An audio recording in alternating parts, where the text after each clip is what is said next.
Recording in progress. Vos caméras. Voilà.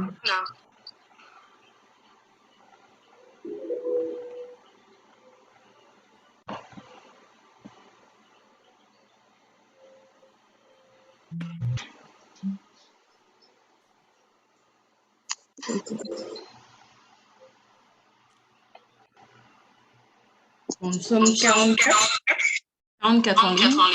Je pense que nous pouvons commencer.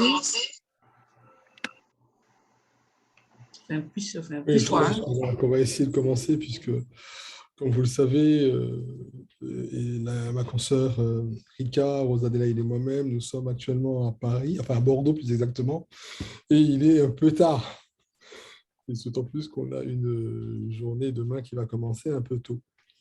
Voilà, en tout cas, je souhaite remercier l'ensemble des participantes et des participants à ce webinaire que j'ai plaisir d'accueillir avec monsieur le professeur Justin Daniel, qui est aussi connecté, et on devrait avoir d'autres amis et collègues de l'université qui se connecteraient au fil de nous.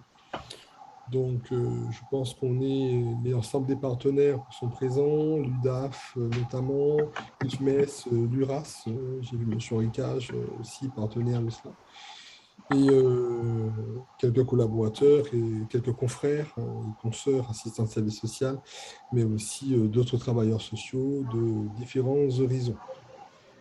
Ce sera assez dynamique puisque cette première rencontre dans ce format virtuel, c'est un peu vous dire un peu les motivations que le professeur Justin Daniel et moi-même nous avons en lançant cette réflexion. Et puis, je suis là. Oui, il y a de nouveau connectés sans doute. Oui, de nouveau connectés, monsieur le directeur. On aura l'occasion d'avoir des présentations au fil de l'eau, sachant que la discussion se poursuivra au-delà même de cette rencontre, puisque l'enregistrement sera publié sur les réseaux, y compris sur la page Facebook. On pourra accueillir des commentaires et avoir des analyses tout le long et revenir après dans une petite synthèse. Et j'ai demandé au professeur Justin Daniel, avec lequel je travaille déjà par ailleurs sur d'autres sujets, s'il pouvait, je sais que son temps est extrêmement précieux et compté, surtout en cette période-là, nous assister dans une publication en séance ouverte qu'on essaiera de faire pour synthétiser un peu ces travaux et donner une certaine orientation à ce que nous dirons aujourd'hui. Voilà ce que je peux dire de manière très liminaire. Je ne sais pas si à ce stade, le professeur Daniel souhaiterait déjà compléter avant d'ouvrir formellement l'atelier. Bonsoir à toutes et à tous. Non, il y a, je crois, pas grand-chose à ajouter. Hein, donc, le cadre a été posé. Bon, je voudrais simplement préciser qu'il s'agit pour Guy Albert et moi-même moins de vous imposer quoi que ce soit que de vous entendre, de réaliser un véritable brainstorming sur lequel on souhaite capitaliser pour mettre en place un certain nombre d'actions pour répondre à un enjeu qui nous paraît très important pour la Martinique. Comment mobiliser les ressources qui peuvent être disponibles pour les mettre au service de la recherche et puis en même temps les nourrir de la recherche. Donc, voilà ce que je peux dire pour le moment. Merci Justin, en tout cas, de ces mots qui reprécisent encore, qui montrent qu'on va bien dans la même bonne direction. En introduction, c'est une petite introduction qui est très légère, mais qui va donner un cadre, en tout cas un cadre d'orientation à nos travaux. Si, Audrey, je peux partager mon écran, cela me serait agréable. Oui, tu peux partager ton écran. Très bien, je te remercie. C'est un diaporama rapidement fait avec la collègue Erika, qui nous a permis de donner un petit cadre. Je suis déjà en mode partage, là, non? Non, pas encore. Il faut que je fasse quelque chose, c'est qu'il faut que j'aille dans partager l'écran. D'accord. Voilà. Je crois que je suis en mode partage, je crois, là. Tout à fait. Très bien. Alors, on va essayer de mettre ce diaporama avec le format euh, qui va bien. Attends, on va la lire. Le problème, c'est que...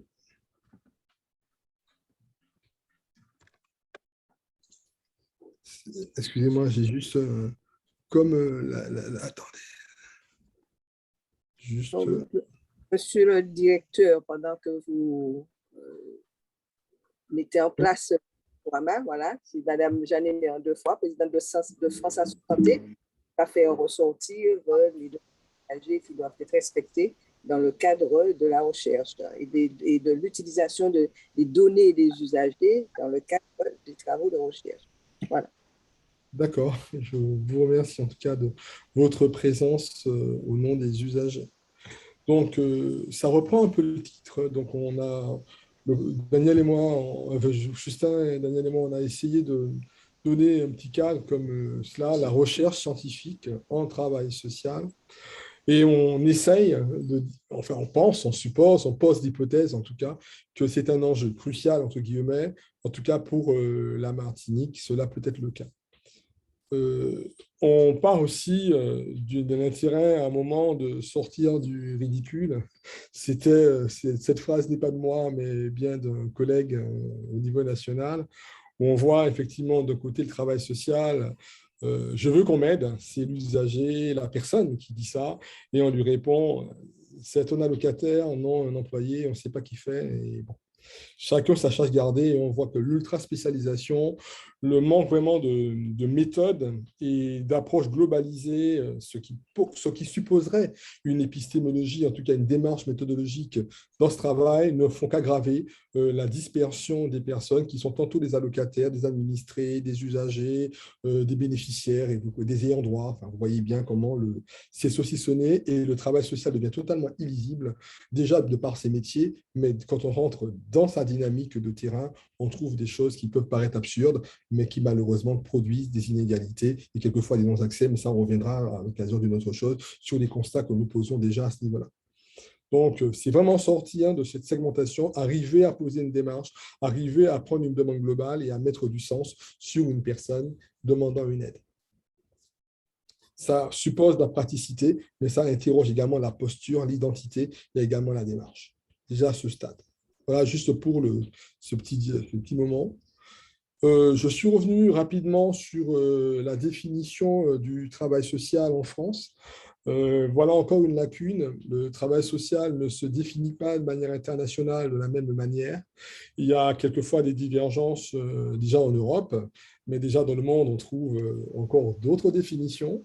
Il n'y a pas vraiment de consensus, mis à part les représentations corporatistes et des accords, des congrès, certaines conventions, certaines chartes qui effectivement se regroupent sous des grandes idées forces, mais on a encore du mal à avoir une vision convergente avec la démarche de preuve, la reconnaissance par les pairs dans ce que ça supposerait. C'est déjà toute la complexité qui pose déjà, a priori, la complexité, mais la contrainte d'une scientificité qu'on pourrait éventuellement poser. Donc, cette définition, elle est celle qui est inscrite dorénavant au Code de l'action sociale et des familles, qui est repris par un décret de 2007, qui est à 17, excusez-moi, qui est relativement récent. Ça pose le travail social comme étant une démarche, tantôt on parle de démarche, une pratique, un dispositif plus ou moins concerté, mais qui est plutôt plus réflexif que concerté, et qui viserait, en tout cas la finalité serait de permettre à des personnes à l'ensemble, d'accéder à l'ensemble des droits fondamentaux, etc. L'autonomie est embarquée, l'inclusion sociale et la pleine citoyenneté.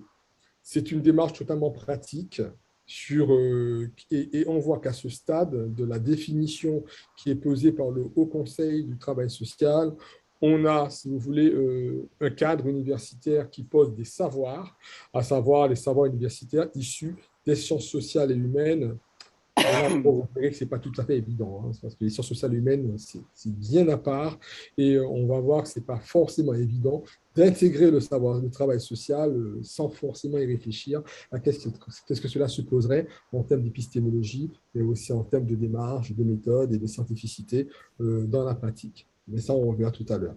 Ça, c'est une définition. De toute façon, vous aurez le diaporama. On embarque les mots de justice sociale.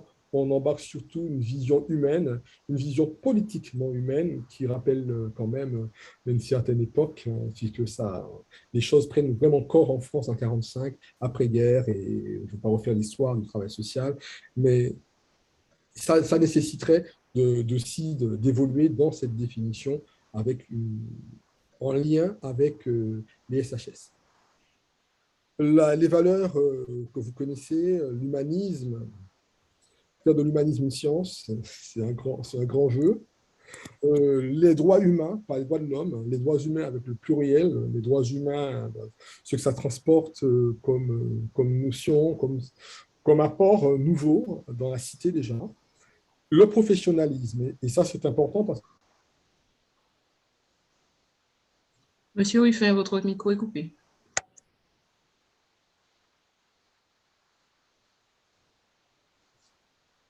Votre micro est coupé, mais voilà. Attendez. C'est bon.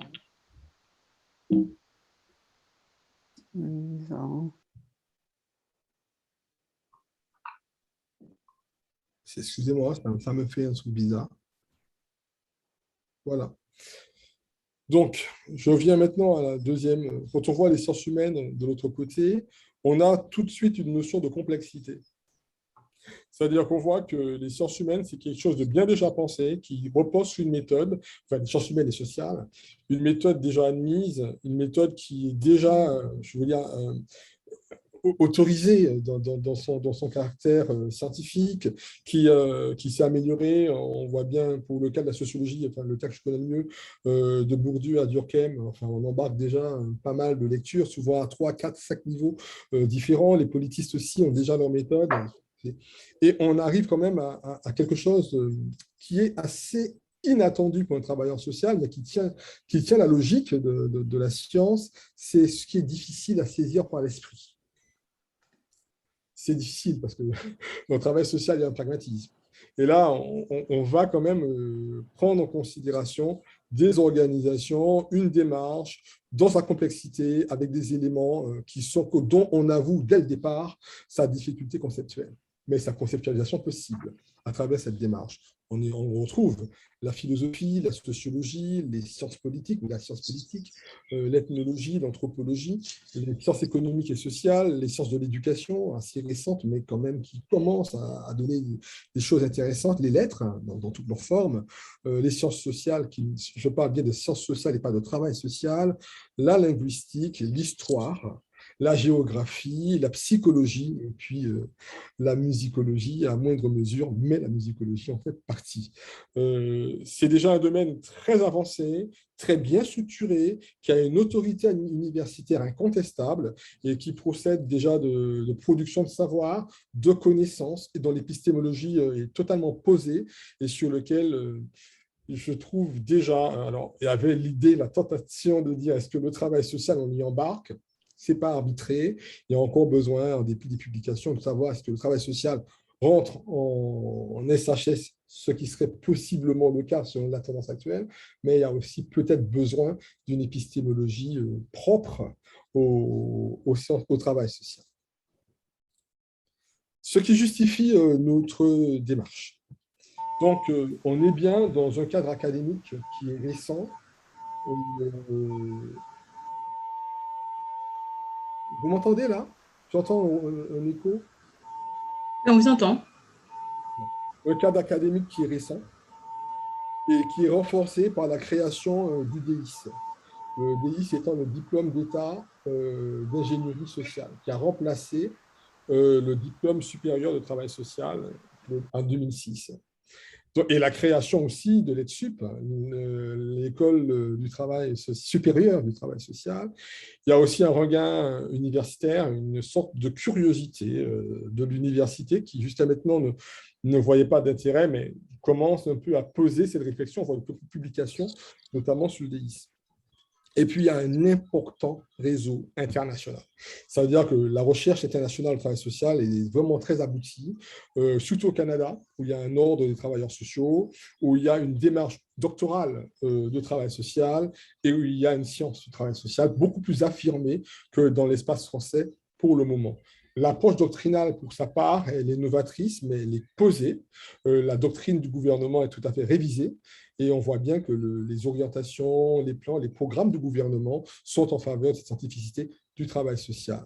Donc, ce qui fait que le cadre universitaire, gouvernemental, tout ça, ce sont des choses qui évoluent et qui justifient pleinement le rattrapage de la France sur ce qu'on appelle ce social work research, c'est-à-dire la recherche en travail social, qui est un concept, vous avez bien compris, américain.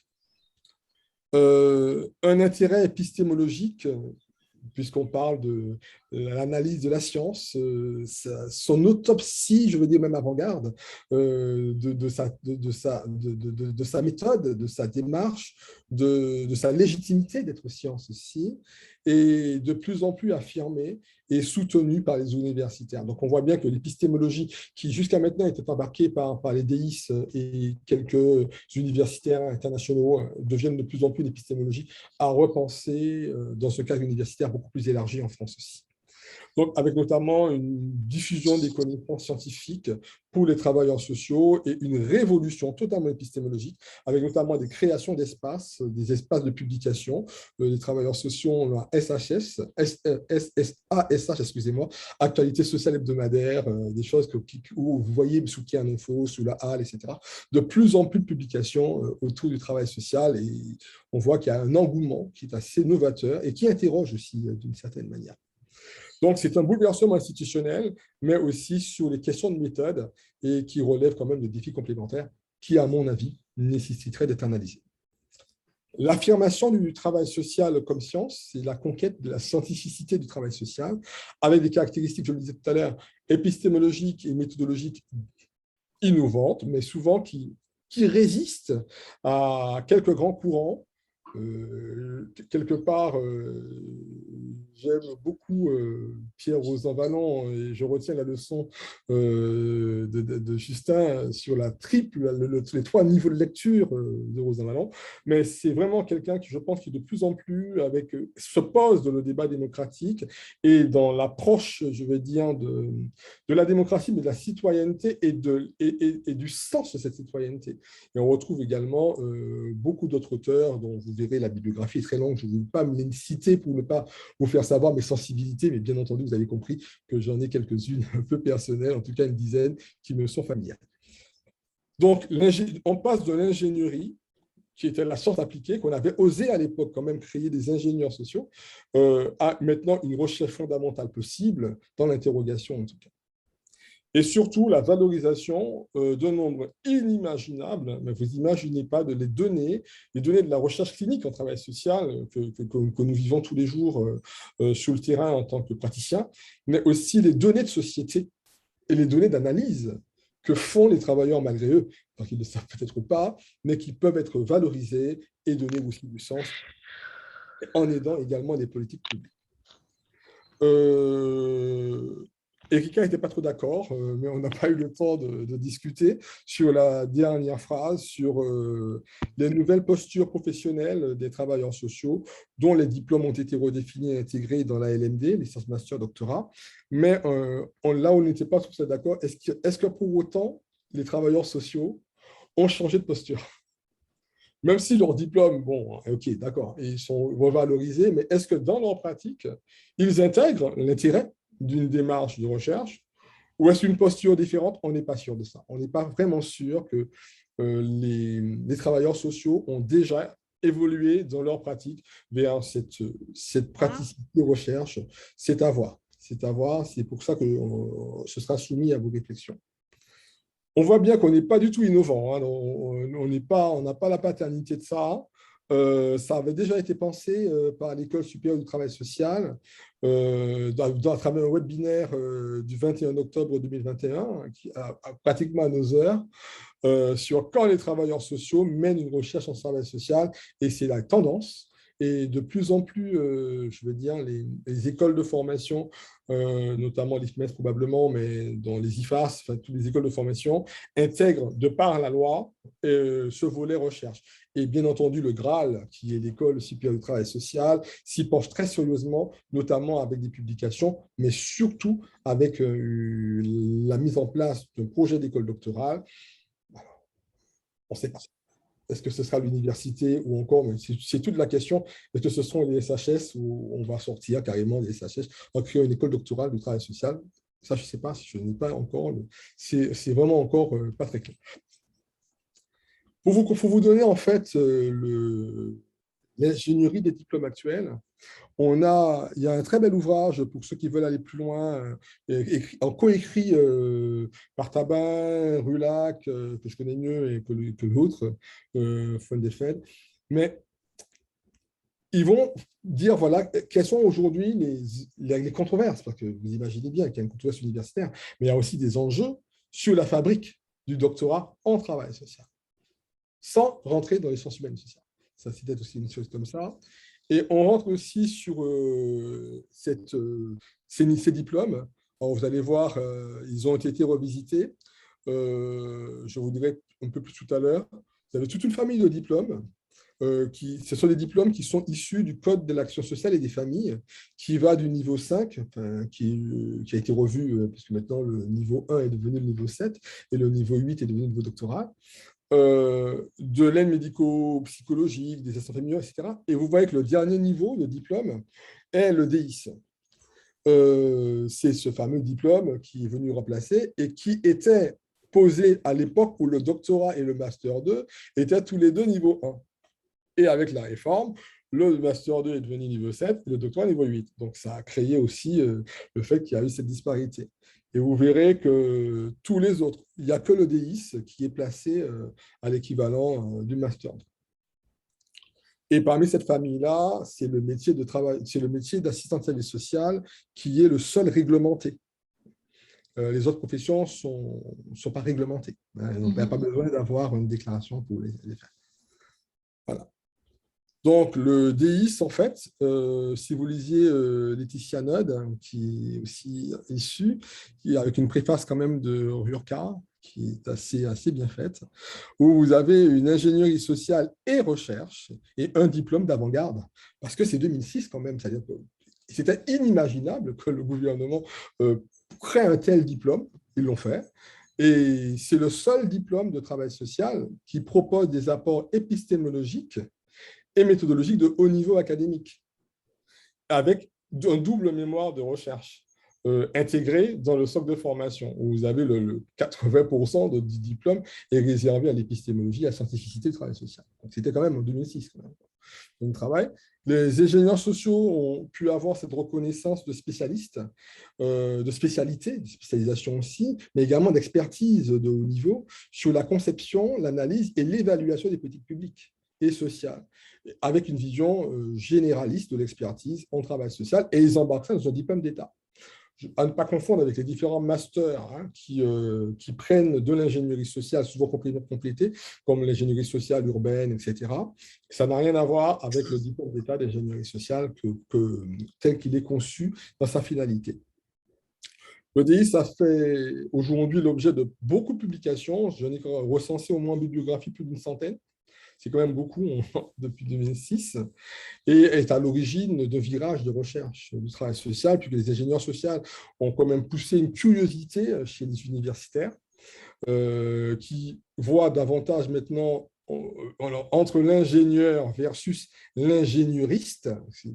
Alors, là, depuis quelques mois, c'est plutôt la tendance ingénieuriste sociale qu'ingénieur social. Et maintenant, on commence à voir sortir en publication des identifications, un peu comme les praticiens-chercheurs sur la base de ce qu'on appelle la recherche-action. Les grandes interrogations, vous les avez eues. Je finirai ce propos par un petit peu une vision des États-Unis, parce que tout à l'heure, je vous ai dit qu'on était dans le questionnement américain un peu sur the social work research, où vous avez des choses qui sont très simples. C'est-à-dire qu'ils ne vont pas s'embêter avec des planifications segmentées. C'est-à-dire qu'il y a 12 grands défis pour les États-Unis.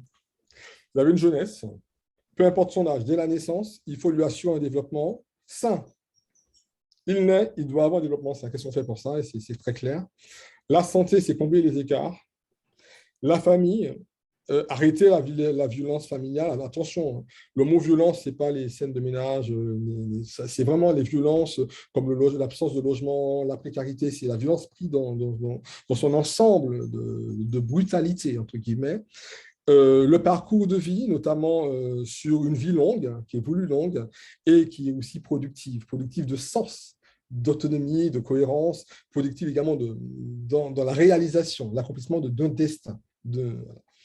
L'isolement qui doit être éradiqué, l'itinérance, c'est-à-dire il faut mettre fin à ce désordre d'errance entre dispositifs qui est de plus en plus pollué par, je veux dire, les millefeuilles à la française, dont vous connaissez, les changements avec des réponses sociales à un environnement en changement. La technologie, avec un virage technologique qui est déjà pris et qui est accompagné par le travail social. La réinsertion, notamment les personnes incarcérées, parce que chez eux, c'est un vrai problème. Les ressources financières pour tout le monde, les inégalités économiques extrêmes, ils vont quand même les réserver à ce segment-là prioritairement. Et puis, la notion d'équité pour une justice pour tous. Et vous verrez qu'il faut faire une capitalisation en disant que employer les outils technologiques en faveur du bien social. C'est-à-dire que le social devient un bien commun, une notion sur laquelle ils vont mettre du concept et de la théorisation et qui permet aujourd'hui de le capitaliser et de le transmettre. C'est quand même, ça va beaucoup plus loin qu'aujourd'hui, ces démarches un peu à la française, européenne, mais qui de plus en plus, avec notamment l'apport du Canada et de la Belgique aussi avant-garde, les Français y rentrent avec une certaine célérité, mais aussi justesse dans la construction du propos. Voilà ce que je peux vous dire. Je laisse Justin compléter, si tel est son désir.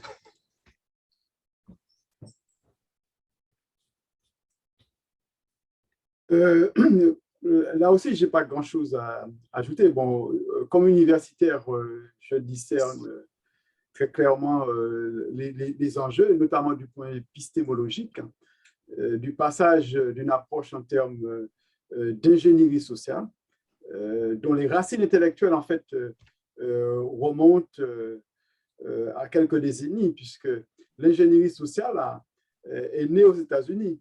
Elle a toujours été pratiquée aux États-Unis et elle a encore du mal à s'acclimater en France parce que les démarches d'un point de vue scientifique ne sont pas du tout les mêmes, puisque le principe même de l'ingénierie, c'est l'évaluation en quelque sorte par l'efficacité. Tandis que la démarche scientifique la plus pure et qui domine encore en France et dans les universités, c'est le principe de l'évaluation essentiellement par les pairs.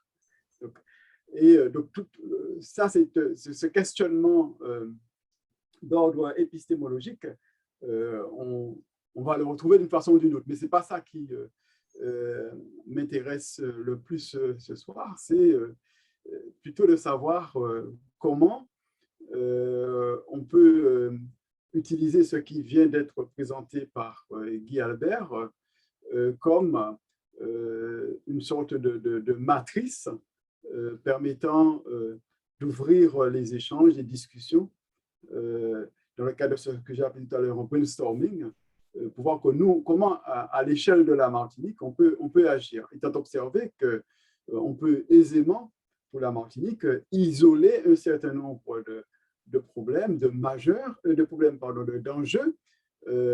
qu'octroient journellement, précisément, les travailleurs sociaux et qui peuvent, de par leur expérience, participer à la construction d'objets de recherche qui, par un effet de retour, nourriront leurs propres pratiques professionnelles. C'est un peu comme ça que je vois les choses. Et ce soir, ce qui serait intéressant pour nous, c'est de voir comment les uns et les autres se positionnent par rapport à ces problèmes et surtout expriment leurs attentes. Parce qu'au fond, c'est ça qui me semble le plus important et pour voir quelle conclusion, quel enseignement et quelle action on peut en tirer.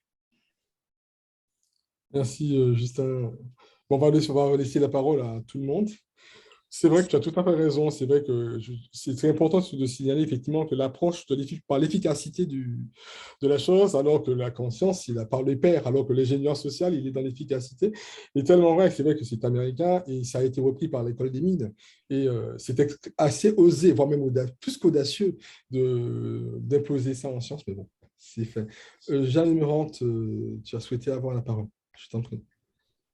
Oui, alors, en fait, ce soir, nous parlons de recherche, c'est ça, et des travailleurs sociaux. Alors, si on définit la recherche fondamentale, comment est-ce qu'elle est élaborée? Il y a de l'observation, de l'expérimentation, des hypothèses, des déductions, et par conséquent, les travailleurs sociaux, ils seront, évidemment, ils vont réfléchir, ça peut être une thèse généraliste, ça peut être des travaux de recherche généralistes, mais en fait, tout chercheur utilise des données et dans le cadre des travailleurs sociaux, les données peuvent être considérées comme des données de santé, parce que n'oublions pas que le social entre dans la définition de la santé de l'OMS et également dans la charte d'Ottawa sur les déterminants de la santé, donc le social. Alors, le travailleur social, il a des données parce qu'en fait, il reçoit les usagers, ils analysent les données, les requêtes, ils font des propositions, ils suivent la réalisation de ces propositions. S'ils utilisent les données pour élaborer un travail de recherche, comment est-ce qu'ils abordent tout ce qui concerne les droits des usagers, le droit de consentir à participer à la recherche. Ensuite, comment est-ce qu'ils intègrent la recherche interventionnelle? Parce que l'expérience a montré que la recherche fondamentale, pour qu'elle soit valable, pour qu'elle soit crédible, elle doit s'appuyer sur l'expérience de ceux pour qui la recherche est en train de se mettre en place.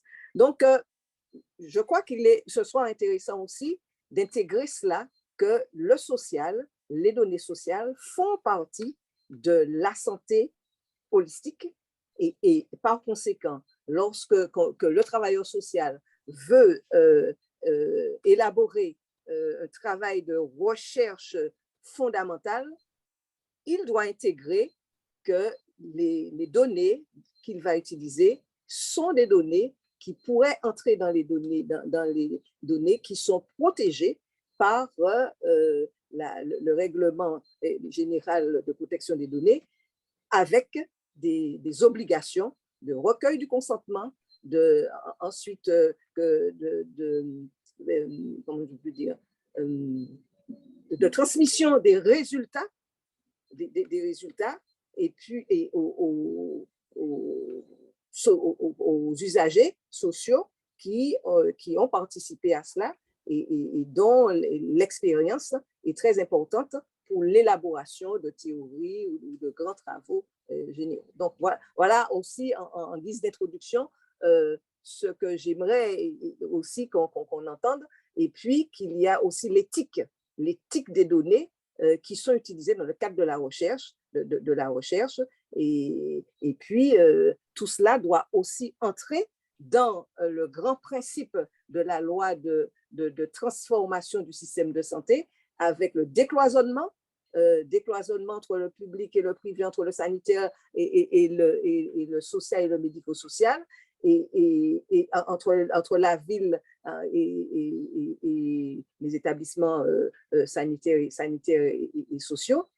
Et puis, ce décloisonnement aussi entre justement toute cette recherche fondamentale l'expérience et les données, et puis l'espace santé qu'on est en train de mettre en place pour que toutes les données soient dans un lieu sécurisé et qui puissent servir à la recherche dans le cadre de la Health Data Hub qui est en train de se mettre en place, cette plateforme qui va enregistrer les données, des données sanitaires, des données sociales, pour permettre à la recherche d'évoluer et pour servir à la recherche. Voilà, j'aimerais donc que tout ce que je viens de dire, cette analyse puisse entrer aussi dans les travaux de ce soir et surtout dans la réflexion et dans les résultats qui vont sortir de ce webinaire pour qu'on puisse évidemment se baser sur ce qui se fait en Amérique, mais qui devrait être actualisé par ce qui se fait en Europe et en France et en France. Voilà, monsieur le directeur et monsieur le professeur, ce que les usagers ont envie de dire ce soir. Merci. Alors, je ne sais pas, Guy Albert va probablement compléter ce que je veux dire, mais le RGPD, le fameux Règlement général de protection des données, est aujourd'hui un préalable à toute recherche. Et bon, ce n'est peut-être pas le cas. Alors, je crois que Philippe Hunel est connecté, peut-être qu'il pourra apporter des précisions.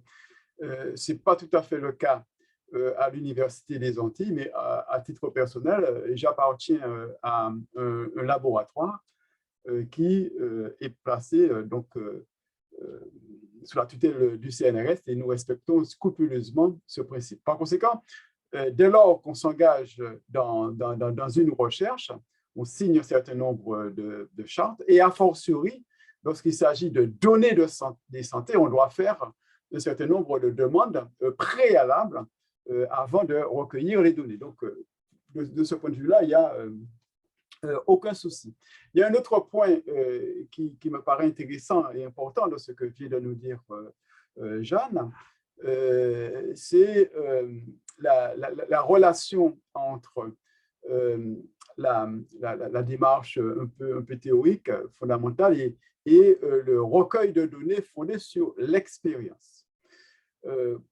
Dans un domaine comme celui qui nous intéresse ce soir, ça me paraît tout à fait essentiel. Et je dois dire que de ce point de vue-là, bon, les SHS dont a parlé tout à l'heure Guy, Albert ou Michel Duhamel, donc, sont dotés d'un certain nombre d'outils qui sont de plus en plus mobilisés aujourd'hui, qui permettent d'établir le lien entre ces deux dimensions. Un troisième point sur lequel je voudrais dire deux mots qui, là aussi, me paraît tout à fait important. Souvent, nous autres chercheurs, et c'est toute la différence avec les travailleurs sociaux, nous autres chercheurs, quand on s'engage dans une opération, on se soucie rarement de la boucle de retour. On rencontre des praticiens, des acteurs qui sont impliqués dans la vie sociale et autres, mais on ne pense pas toujours à revenir vers eux pour présenter les résultats de la recherche et partager ces résultats avec eux. Alors, là aussi, les choses sont en train d'évoluer. On fonctionne de moins en moins en silo et de plus en plus en interaction avec les personnes sur lesquelles nous travaillons, avec lesquelles nous travaillons, qui ne sont pas des objets des recherches, mais des acteurs, ce que nous appelons le chercheur embarqué en quelque sorte, qui sont des acteurs de la recherche que nous menons. Je pense qu'à travers ce que nous essayons de mettre en place ce soir, on pourra développer cette nouvelle approche, cette nouvelle façon d'appréhender les choses. Et puis un tout dernier point pour dire, que la recherche, les résultats de la recherche, et ça participe un peu de ce que nous avons appelé tout à l'heure l'ingénierie sociale, doivent être valorisés. On ne fait plus de la recherche pour la recherche. On fait de plus en plus de la recherche pour que les résultats soient pris en compte par les acteurs sociaux, par les décideurs. Même si chère Jeanne, il faut toujours conserver une place non moins essentielle à la recherche fondamentale. Bon, il ne faut pas tomber dans l'excès inverse qui nous guette et qui guette la recherche française depuis qu'on est passé par le pilotage par projet, qui fait qu'aujourd'hui, quasiment toutes les recherches qui sont financées sont des recherches qui répondent à la demande sociale. Il faut le faire, mais il faut aussi qu'il y ait, en matière de recherche, des prises de risques. Donc, aujourd'hui, il faut savoir qu'il y a très peu d'institutions, très peu d'agences qui financent la prise de risque. Si vous prenez le principal bailleur en la matière en France aujourd'hui, c'est l'ANR, et je peux vous dire que l'Agence nationale de la recherche ne prend aucun risque. Elle va financer pour des sommes parfois, pour des montants parfois élevés de la recherche, mais lorsqu'elle a la certitude que cela peut déboucher sur quelque chose. Mais historiquement, s'il n'y avait pas eu de prise de risque avec la recherche fondamentale, eh bien, il y a bien des découvertes qui n'auraient jamais pu être réalisées. Donc, il y a un équilibre à trouver là. Mais pour le reste, je vais rassurer Jeanne de ce point de vue-là, du point de vue de la protection des données, du point de vue de l'interaction entre les chercheurs, les acteurs. C'est une interaction qui, à mon avis, doit être permanente, du point de vue aussi de la valorisation des résultats de la recherche qui doivent nourrir les expériences et aider à la décision. Voilà. Je ne sais pas si tu as des choses à ajouter, Guy Albert. Mais Justin, c'était très complet. Je pense qu'il n'y a pas de problème sur ça. Je crois que Jeanne Morante, qui est elle-même aussi est docteur en droit, donc elle a l'habitude des questions de recherche et je crois que les vigilants sont là. Et puis aussi, sur la partie éthique, je rassure que les différentes professions concernées ont déjà dans leur code déontologie des axes de recherche qui sont aussi embarqués en termes d'éthique, mais ça c'est dans la praticité de l'acte et je veux aussi rassurer sur ça. C'est vrai que le pragmatisme des travailleurs sociaux peuvent se heurter aussi à la prise de risque, c'est pas trop fort des travailleurs sociaux. Peut-être que Philippe, qui est avec nous, peut être complété, puisqu'il a été directeur de la recherche, n'oublions pas. Philippe, tu es là? Oui, je suis là, bonsoir. Non, mais enfin, je sais que pour répondre à Jeanne, dès qu'on parle de données de santé, on est toujours très, très effrayé, mais il y a de plus en plus de cadres légaux avec, comme elle en a parlé, le Health Data Hub, qui permet justement, lorsqu'on a un projet de recherche en santé, de le déposer et puis d'avoir tout l'accompagnement pour l'utilisation des données. Et moi, je pense que justement, dans notre cadre, au niveau de la Martinique, on a justement ce manque de données qui soient mis en cohérence pour pouvoir comprendre réellement la situation. Et c'est pour ça que moi, mon approche, elle est très ce qu'on appelle aujourd'hui KMS, pour Knowledge Management System, je veux dire, enfin, gestion de la connaissance.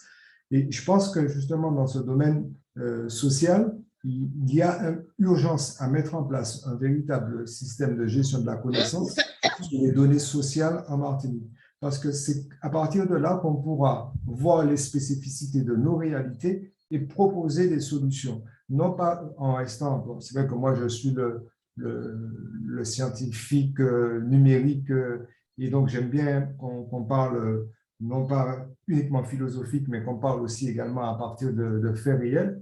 Et les faits réels, c'est à partir de données qui soient à la fois des données mesurées, mais aussi des données de ressenti, qu'on arrive à classifier, à catégoriser et à mettre tout ça dans un système de gestion de la connaissance pour voir où il y a des lacunes, pour voir où il y a des innovations, pour voir où il faut travailler et apporter des solutions, mais et qu'on mette aussi ces données par rapport aux données économiques, aux données écologiques, aux données environnementales de notre territoire. Parce que ce qu'on constate aujourd'hui, c'est que quand on attaque un champ de compétences, il est de plus en plus réducteur de ne pas le lier à d'autres champs de compétences.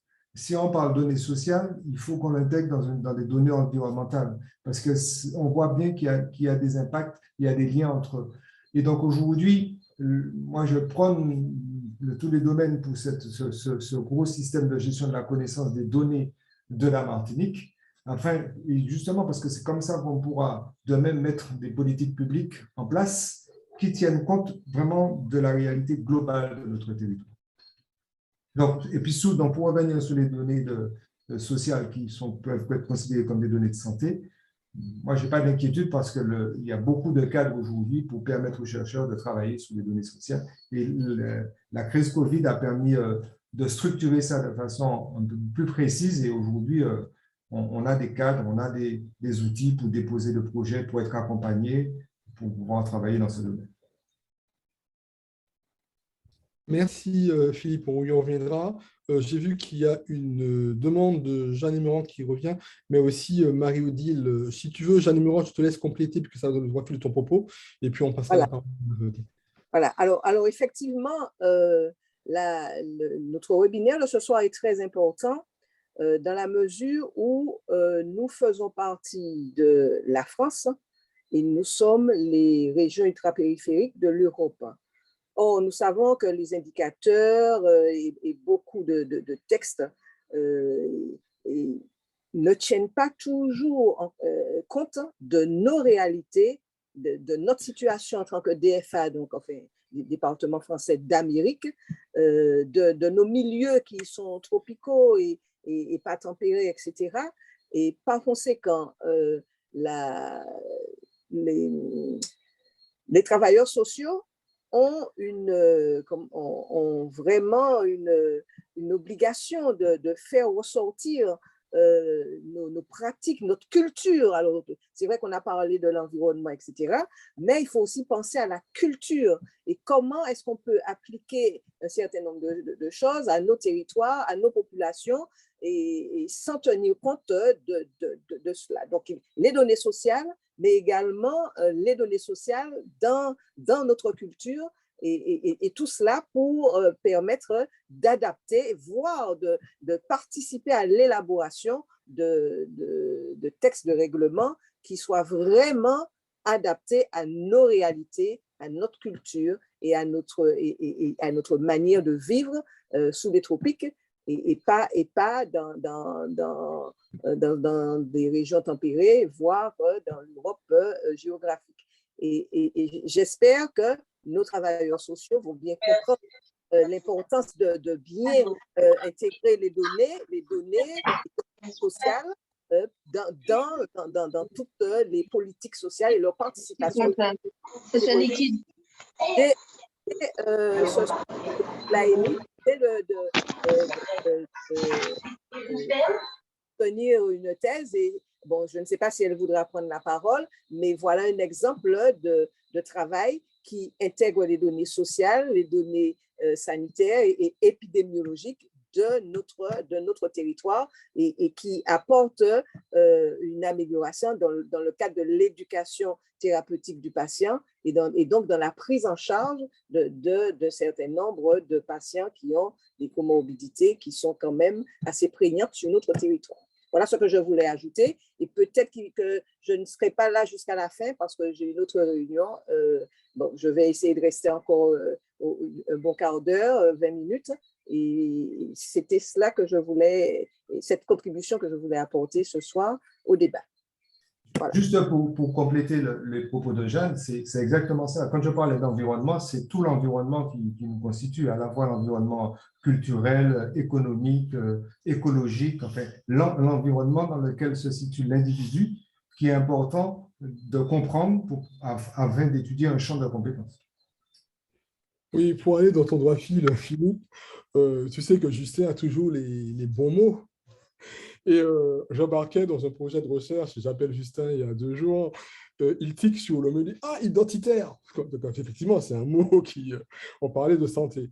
Et on est arrivé sur un projet dont le titre est le suivant, c'est-à-dire que la lutte contre les cancers aux Antilles françaises à l'époque des tensions identitaires, puisque j'avais mis le mot crise et Justin a corrigé en disant que c'était davantage des tensions qui transporteraient plus que des crises, identitaires, sociales, politico-environnementales. Et on va interroger l'urgence d'une stratégie de proximité en santé sociale dans le territoire martinique. Donc, je crois que dans ce projet de recherche, c'est vrai que ce n'était pas évident d'arriver à trouver le titre, mais il fallait balayer le plus large possible, mais en restant centré sur les enjeux du territoire. Et je crois que c'est tout le sens que nous voulons, que ce soit en matière de sciences appliquées en ce qui me concerne, ou de fondamentales en ce qui concerne les universitaires, poursuivre en tout cas les choses qui sont thématisées. Et peut-être que Justin aura l'occasion de dire quelques petits mots sur un apport que j'aime bien depuis, qui est en fait l'épistémologie contextualisée. Et souvent, on voit beaucoup de personnes qui s'engagent eux-mêmes dans les causes qu'ils portent, et ce qui est le cas des travailleurs sociaux pour une grande partie, dans leurs travaux de recherche. Avant d'y arriver, il y a aussi Marie-Louise d'Action SIDA. C'est pas Marie-Louise, c'est Marie-Odile. Voilà. Donc, moi, je voulais d'une part poser une question concernant la liste des sciences humaines que vous avez proposées et vous faire aussi un retour d'expérience. Donc, la question sur les sciences humaines, c'est quid de la sexologie ? Est-ce qu'elle fait partie, puisqu'elle n'était pas dans la liste? Enfin, en tout cas, je ne l'ai pas vue. Et le retour d'expérience, en fait, c'est sur justement le retour des chercheurs. Nous avons eu à Action SIDA Martinique à participer à plusieurs recherches, dont l'enquête VESPA, dont des recherches aussi sur l'Université des Antilles concernant la question du genre, concernant la masculinité en Martinique.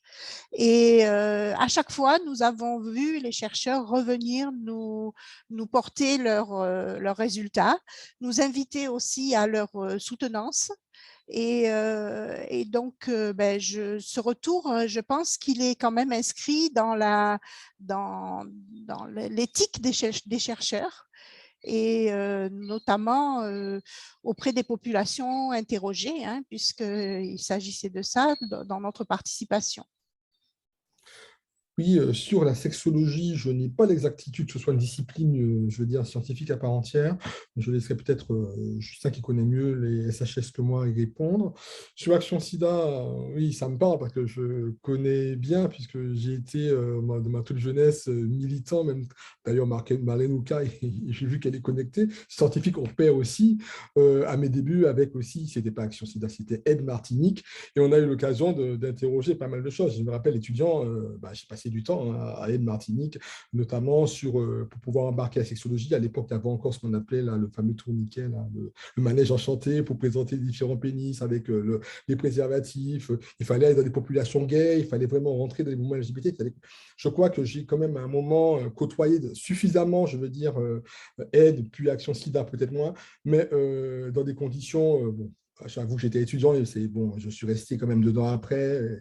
Mais ce que j'ai appris, en tout cas dans Action SIDA, c'était vraiment un laboratoire inimaginable de recherche à l'époque, parce qu'on n'avait rien, on n'avait que la revue Remède, je me rappelle très bien, c'est cette fameuse revue, et tout ce qu'on avait qui tournait autour, quasi exclusivement, je veux dire, les thérapies, comment ça évoluait, et puis de plus en plus, les sciences humaines et sociales sont rentrées, et on a pu avoir quand même de très beaux travaux, et je vois encore ce qu'apportait HIV au monde, parce que HIV a apporté quand même pas mal de choses au monde, notamment la notion de santé publique, la notion aussi de vie d'hôpital, il y a quand même eu pas mal de choses portées. Donc, c'est vraiment, ça me fait vraiment chaud au cœur parce qu'en fait, c'est mes débuts d'études, c'était en fait à travers la thématique du HIV en Martinique, avant même le cancer.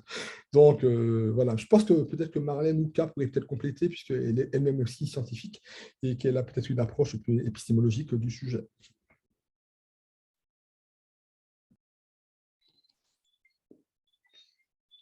Oui, bon, je ne dirais pas plus que Marie-Odile l'a dit. C'est vrai qu'on a participé, on était un laboratoire et on continue en santé sexuelle, puisque ça fait depuis 2002 qu'on dit que la santé sexuelle, il faut passer par la santé sexuelle avant de parler de toutes ces maladies sexuellement transmissibles. Il faut vraiment parler de santé sexuelle. Nous avons continué à militer et à œuvrer dans ce sens, puisque nous avons un sexologue à l'association et nous avons toutes nos interventions, nos formations. On forme des professionnels de santé à la santé sexuelle. C'est-à-dire qu'on parle santé sexuelle depuis 2002. Donc, c'est vrai qu'on était et dans ce que disait Marie-Odile, c'est-à-dire qu'on a été un laboratoire, on a été un centre d'expérience pour des doctorants, je pense à ce qui a été écrit dans l'enquête VESPA par Stéphanie. Voilà, donc on a participé dans notre... c'est vrai qu'on avait du mal à écrire des articles de recherche ou à faire de la recherche, proprement dit, à dire on était sur le terrain et on agissait et on s'est beaucoup imprégné de tout ce qui était recherche scientifique et pour pouvoir mener à bien. On a même publié ou bien exposé, fait des posters, Action Sida Martinique avait des posters pour la Caraïbe, dans des congrès pour la Caraïbe. Donc, ouais, on a fait des choses, c'est vrai. Voilà. Merci, Guy Albert. En tout cas, merci Marlène. Je connais ton engagement déjà sur Action Sida. C'est vrai que c'est toujours aussi parce que je me dis que tout cela, je sais que l'enquête VESPA, on n'a pas eu les dernières données. Elle a été reprise ou elle a été actualisée ou bien elle est restée telle qu'elle?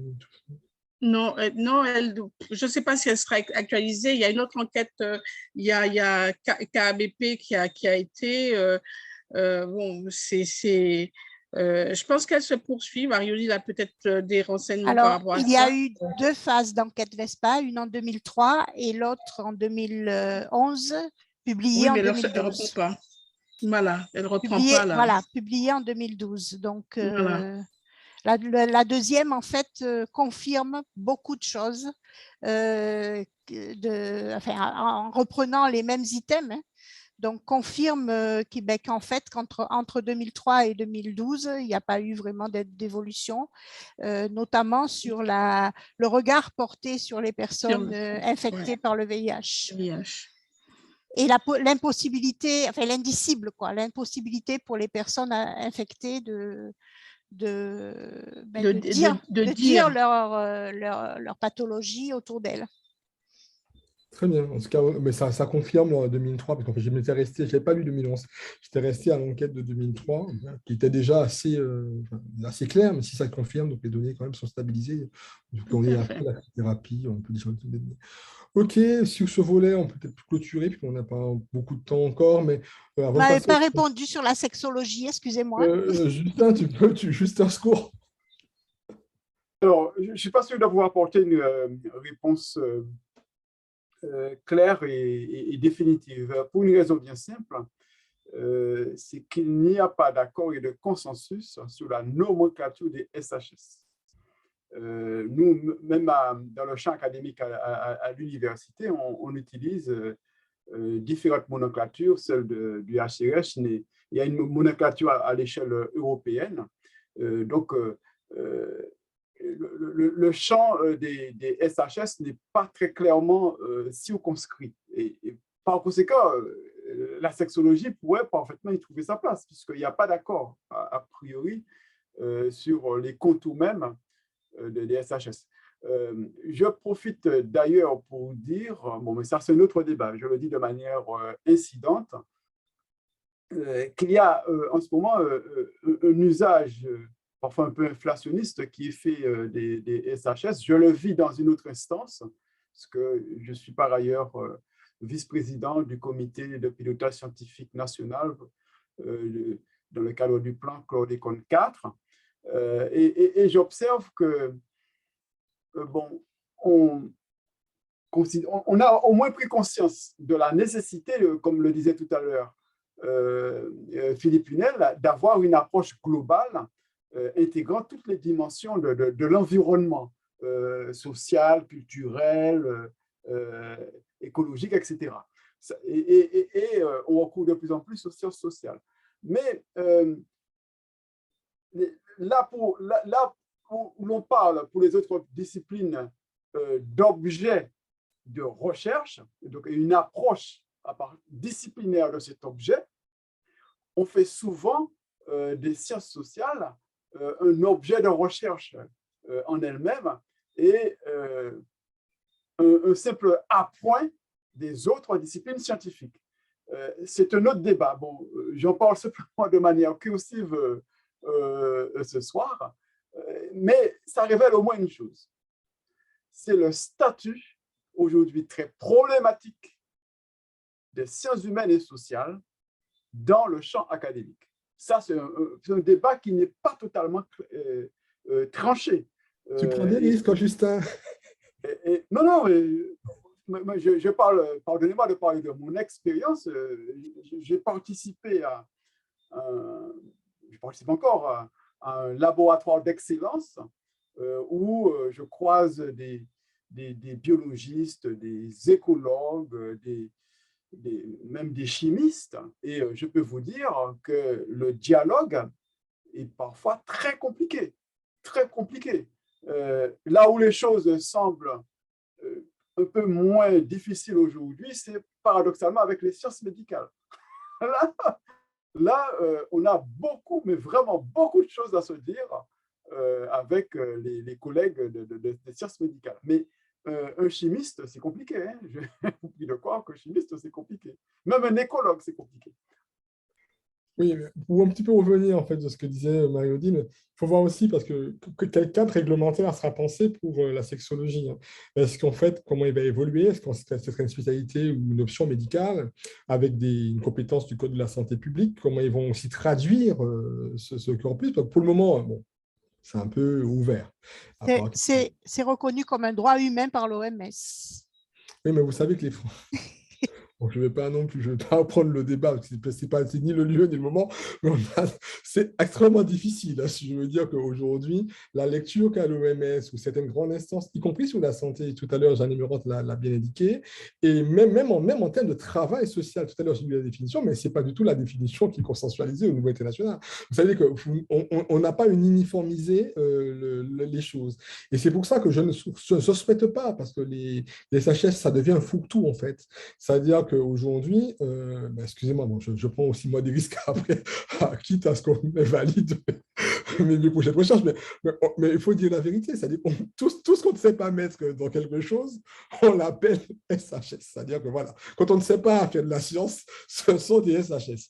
Donc, et on voit bien que c'est toutes les revues de vulgarisation, vous prenez tout ce qui est vulgarisé, forcément, vient essentiellement des SHS. Alors que la grande orthodoxie de la science, etc., il y a même ça. Bon, même les politistes qui à un moment auraient pu échapper, comme le doigt, enfin, se retrouvent plus ou moins prisonniers, enfin prisonniers entre guillemets, dans ces choses-là. Mais je crois que de toute manière, il n'y a pas, comme disait Justin, il n'y a pas de nomenclature. J'ai recherché, j'ai quand même vu un peu l'état de la bibliographie. À ce jour, il y a beaucoup de publications et les SHS elles-mêmes, les sciences humaines, c'est un sujet de recherche. C'est-à-dire que c'est un sujet de recherche. On a défini l'épistémologie et la scientificité d'un sujet de recherche. C'est quand même assez exceptionnel. Et c'est pour cela que les travailleurs sociaux, en tout cas les ingénieurs sociaux, je parle pour ma paroisse, on a beaucoup de mal encore à se retrouver dans des SHS où forcément la méthode, la démarche, elle est très bien, est aboutie, attention, elle a du sens, elle est cohérente, mais on viendrait sur quel plan, on marcherait, on ne serait même pas en sociologie parce qu'en fait, on n'a rien à voir avec ni Durkheim ni Bourdieu. On serait peut-être dans le champ des politistes, ce serait peut-être mal vu. Donc, tout ça, ça demande une grande réflexion et je crois que Justin a parfaitement raison. À un moment, il faut prendre ces risques-là et de mettre les pieds dans le plat et de dire attention. Et il est quand même temps de définir un cadre des sciences humaines et sociales. Voilà pour cette première partie. Si vous voulez, on va passer à la deuxième et dernière partie avant le compte rendu. La synthèse, donner la parole aux enseignants, c'est-à-dire l'IFMES, puisque c'est vous qui formez les travailleurs sociaux. Et puis, on donnera aussi la parole à l'UDAF aussi sur les métiers associés, comme les CIP, par exemple, qui ne sont pas travailleurs sociaux, mais qui approchent les mandataires judiciaires aussi, qui ne sont pas des travailleurs sociaux, mais qui travaillent dans le champ de travail social, etc. Et puis, on essaiera de trouver au moins une résolution. De toute façon, ce n'est pas ce soir qu'on fera la pointe de ce sujet-là. On mettra quand même cette vidéo en ligne et on vous demandera d'interagir et de poser des questions. Et c'est dans le forum, je pense qu'on prendra facilement 1 ou 2 mois de forum, qu'on pourra aboutir à une première lecture et revenir avec quelque chose de plus digeste et d'abouti. Je crois que ce ne soit pas brouillon, c'est quand même une réflexion, et je pense que Jeanne l'a parfaitement compris, qui était nécessaire ce soir. La prévention aussi nous semble important. J'ai vu que l'IREP s'est aussi connecté parce que la prévention fait aussi partie de beaucoup d'axes de recherche qu'on embarque de plus en plus en politique publique seul. Vous avez bien vu qu'il y a un ministère de la santé et de la prévention. Et quand on lit une politique publique comme ça, avec la santé et la prévention, on voit bien que ça interroge une approche un peu, je veux dire, isolée, même si elle est peu académiquement admise pour le moment, mais de la prévention de champ transversal, voire même disciplinaire. On pourrait peut-être donner la parole au collègue qui est à l'IFMES, peut-être, je ne sais pas si je peux intervenir.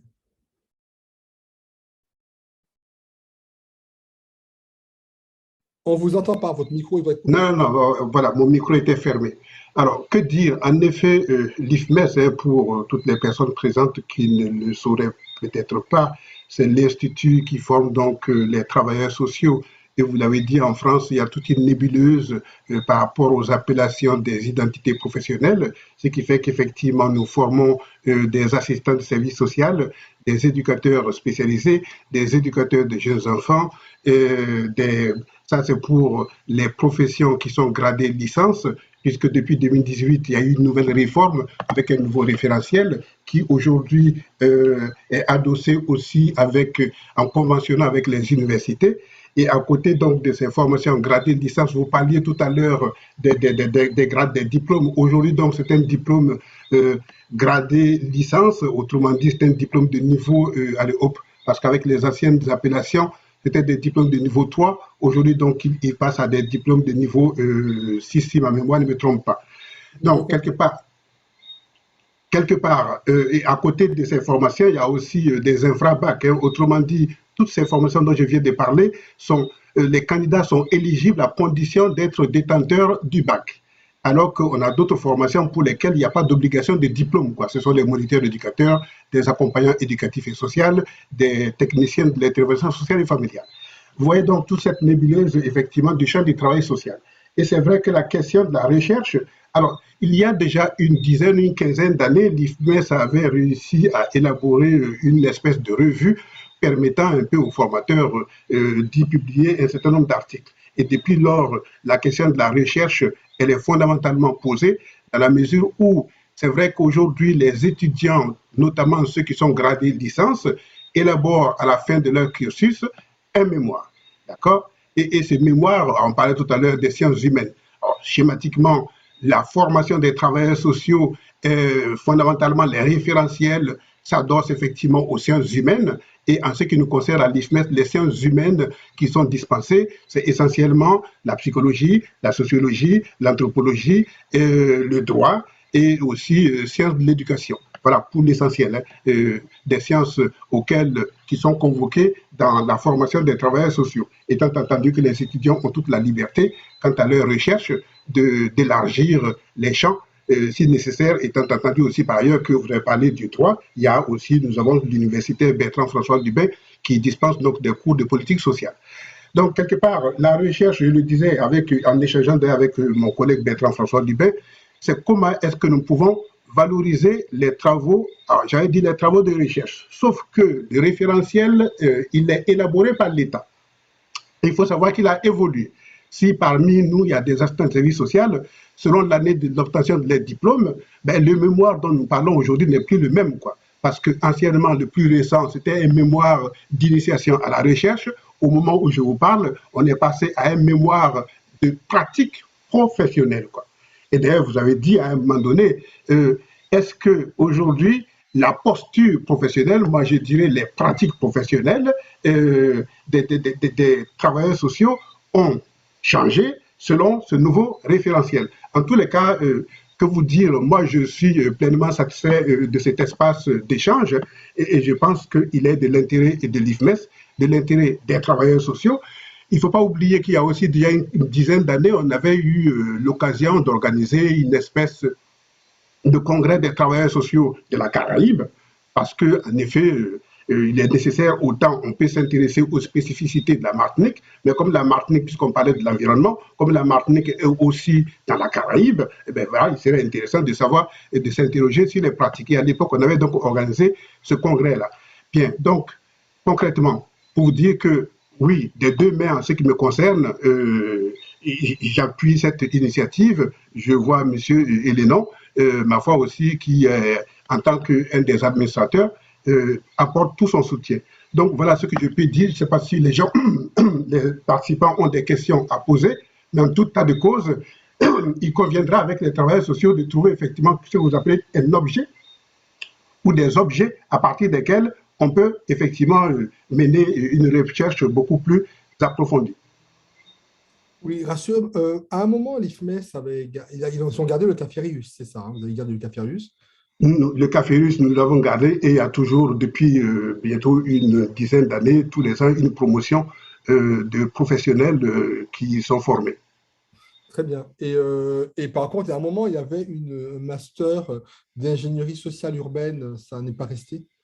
Alors, voilà, effectivement, nous avons eu 2 ou 3 promotions d'ingénieurs sociaux urbains et puis depuis lors, cette formation a été arrêtée. Donc, c'était pas le DIS, hein, c'était le master. Non, c'était pas le DIS. Oui, parce que je me suis bien dit, qu'en fait, à un moment, on me disait qu'il y avait des ingénieurs sociaux formés à l'IFMES. Je me suis dit, non, il s'agit d'ingénierie sociale urbaine. Urbaine, absolument, ce n'était pas le DIS. Ce pas le DIS, d'accord, parce que je me suis dit, le DIS à Martinique, je n'avais pas cette information. Merci de votre intervention. Je pense qu'avant de faire un tour de table de 10 minutes, et on arrêtera là, on reviendra après sur des questions qu'on posera via le forum. Peut-être donner la parole à Henri Cage et puis aussi à Madame Géraldine Zam, mandataire judiciaire. Je laisserai Erika nous dire quelques mots si elle le souhaite.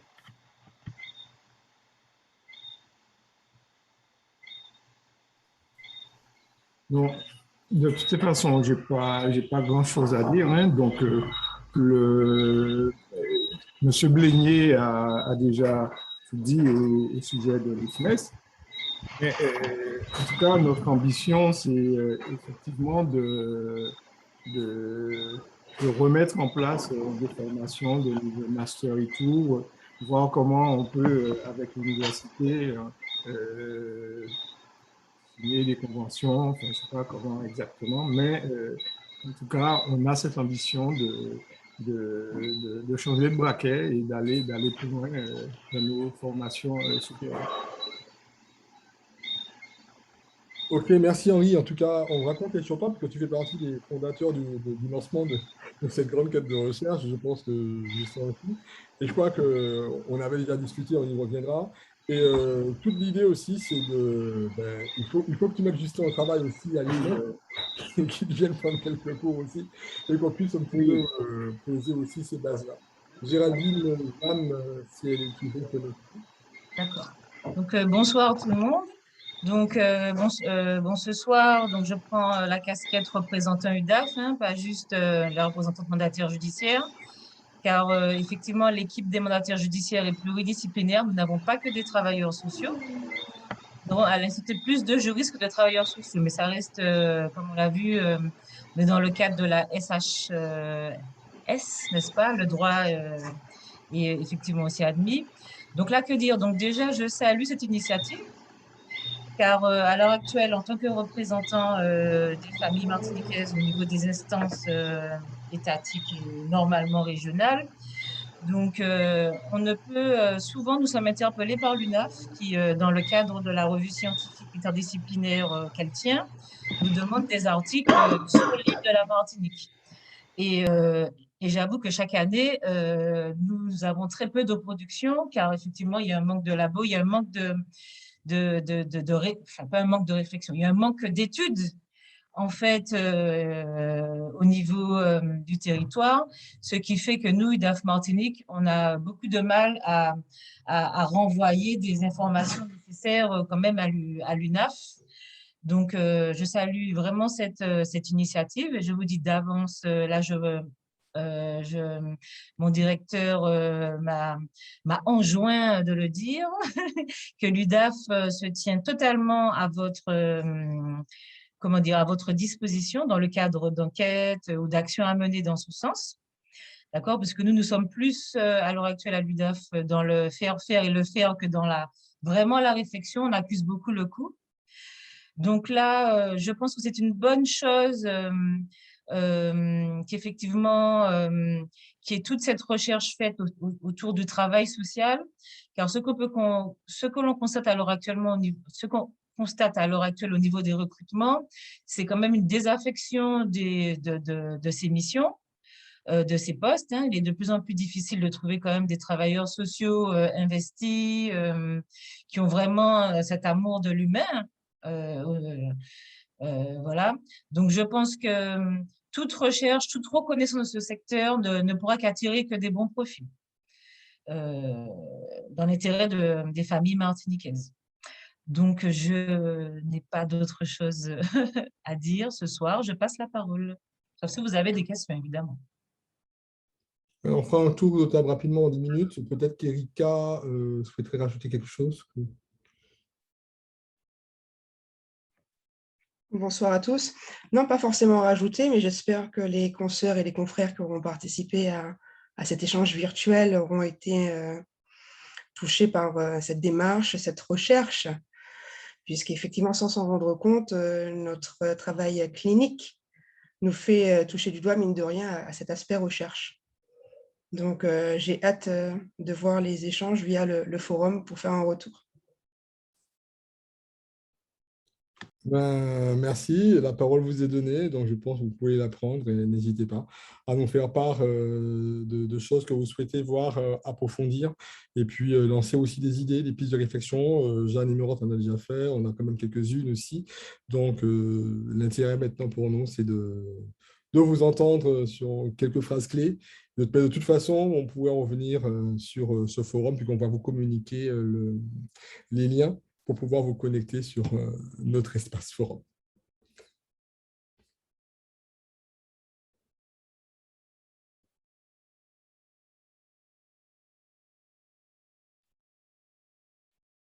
S'il n'y a pas de retour, je laisserai Justin conclure. J'ai quand même fait l'ouverture.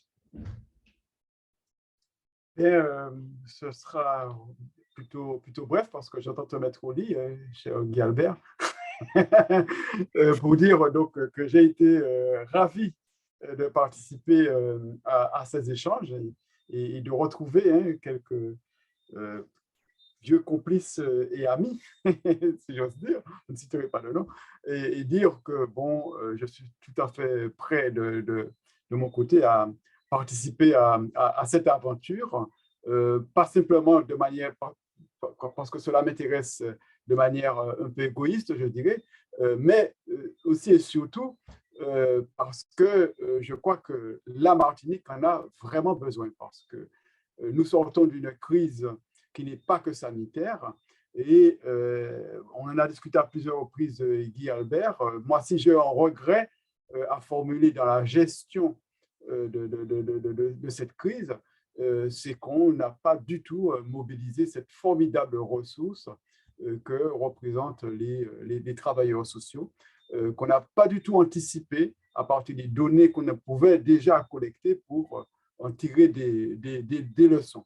Donc, je crois qu'il y a là une opportunité qui s'offre à nous, c'est à nous de la saisir et de mettre en branle cette opération qui, encore une fois, sera très, très utile pour le pays.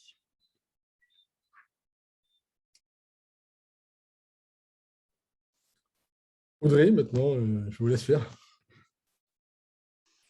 Eh bien, ce serait bien qu'on fasse un rapide tour de table avant de vous déconnecter. Ce serait intéressant, même si nous ne sommes, enfin, nous ne sommes que 45, on était tout à l'heure plus de 60, donc afin que chacun puisse dire de petits mots sur sa fonction?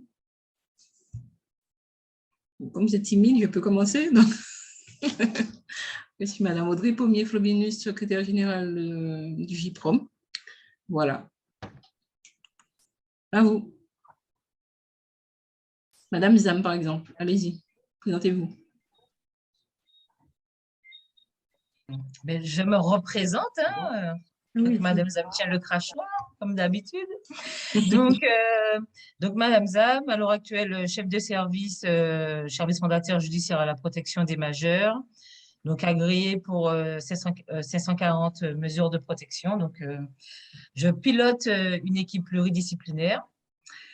Maintenant, voilà, depuis 6 ans maintenant, donc je commence à avoir une expérience probante en ce domaine. Voilà, ravie d'être avec vous ce soir. J'espère que vraiment, ça donnera lieu à des productions que l'on pourra transmettre, nous, au national. Madame Chantal Lechimi. Oui, alors, je suis membre du conseil d'administration de l'association Famille Rurale à Sainte-Anne, au conseil d'administration du CCAS de la ville également, et élu de la ville. Membre de la SCRSA également. Monsieur Charles-Albert Hélénon. Oui, rebonsoir. Je suis donc Charles-Albert Hélénon, je suis président de la DAFAE, l'association départementale d'aide à la famille et d'action éducative.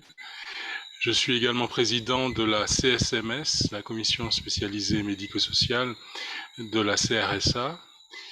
Et je suis administrateur délégué pour l'IFMES.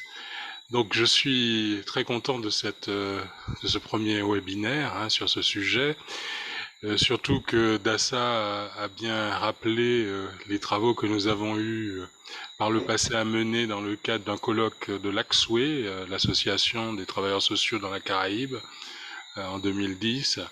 Et justement, qui montre bien qu'il y a un certain nombre de déterminants qu'on doit essayer de retrouver au niveau caribéen pour essayer de déterminer un travail social, les spécificités de l'écosystème dans lequel nous évoluons, où il y a des invariants qui peuvent se retrouver. Et là-dessus, je crois que cette idée de recherche est importante pour notre territoire et pour pouvoir essayer de produire des idées, des travaux de recherche avec des données qui sont bien spécifiques. Voilà, je ne vais pas être plus long, il y aurait tant de choses à dire, mais ce n'est qu'un premier webinaire, je présume, et donc il sera souhaitable, et c'est une excellente initiative. Je reconnais Justin là-dessus, tout à fait. Merci. Merci, monsieur Hélénon. Madame Paruta, Marie Paruta. Bon. Madame Marlenouka. Madame Paruta, elle va se présenter. Bonsoir, donc je suis présidente du Conseil des prud'hommes. Donc, j'ai été ravie en fait d'avoir pu écouter un petit peu vos échanges. Cependant, je crois qu'il y a une chose primordiale qu'il faudra établir, c'est le droit vis-à-vis de la santé au travail. Donc, je crois qu'il faudra qu'on aborde ce sujet, qui est un sujet quand même primordial dans vos recherches. Voilà, sinon, j'ai trouvé que dans l'ensemble, pour un premier contact, pour ce premier webinaire, c'est une information à méditer et à retravailler ensemble. Bien évidemment, ce que je regrette, c'est que nous n'ayons pas pu donc avoir en gros les thèmes abordables pour qu'on puisse bien s'informer et bien préparer cette webinaire. Mais avec, hein. Mais en tout cas, l'idée est excellente. L'idée est excellente parce que nous avons beaucoup à faire en Martinique. Nous avons un travail phénoménal à établir et je crois que tous présents ici, nous sommes capables de le faire parce que j'ai écouté les uns les autres et ça va être très important pour nous, pour notre pays, surtout pour les gens de notre pays. Voilà. Madame Karine Pierre-Louis. Bonsoir. Bonsoir. Alors, je suis Karine Pierre-Louis, je suis la directrice de l'IREPS Martinique, l'instance régionale d'éducation et de promotion de la santé, et je suis également présidente du Conseil territorial de santé de Martinique. J'ai beaucoup apprécié ce webinaire sur la partie sociale. C'est vrai qu'il y a beaucoup de choses à dire en lien avec la notion de prévention, la recherche interventionnelle, les données probantes. Je pense que, écoutez, dans les prochaines rencontres, j'espère qu'on pourra aborder ces points. Merci encore. Bonne soirée, Madame Pierre-Louis. Madame Josiane Pinville.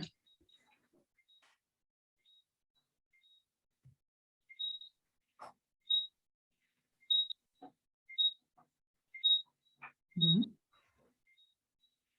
On passe à quelqu'un d'autre. Madame Vianney, mais en 2 fois, c'est déjà présenté, étant présidente de France Asso Santé, entre autres.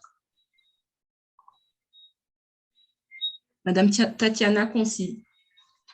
Si elle peut bien se concentrer.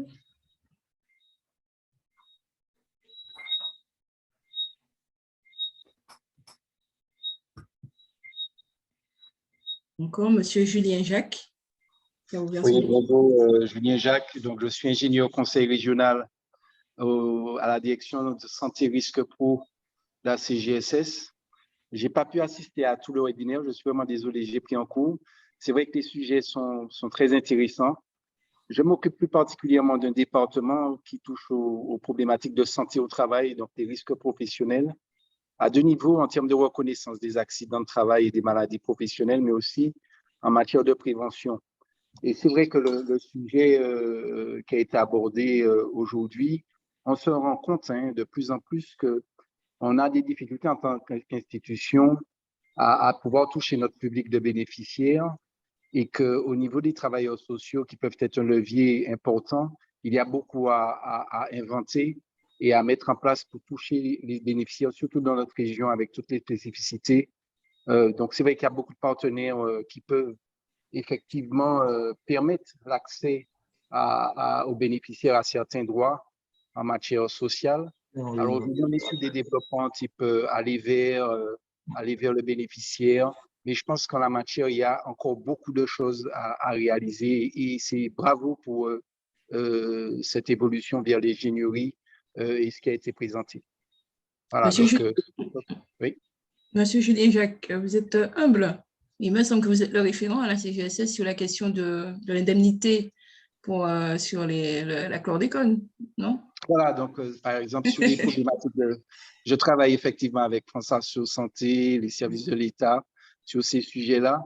Alors, c'est vrai que la problématique du chlordécone, c'est une problématique qui touche essentiellement des retraités, donc des personnes qui des fois se retrouvent en difficulté, en rupture numérique, etc. Et avec beaucoup de difficultés d'accès à leurs droits qui, quelquefois, est très complexe. Donc, on a travaillé avec Madame Defoy sur ces sujets-là. Madame Defoy qui nous a beaucoup aidé grâce à l'intégration de nouveaux partenaires et des services de la préfecture.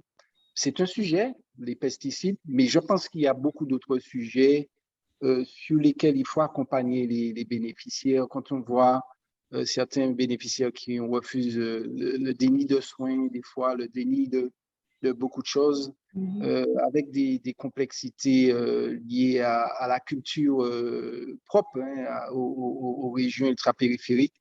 Et je pense qu'effectivement, développer des personnes qui peuvent réfléchir à comment améliorer l'action sociale et l'accès aux droits, alors au travers d'études sociologiques, au travers d'études aussi scientifiques, ça ne peut être qu'un appui très fort pour nos régions qui sont très éloignées des fois, avec des spécificités, ça a bien été souligné, avec des spécificités des fois des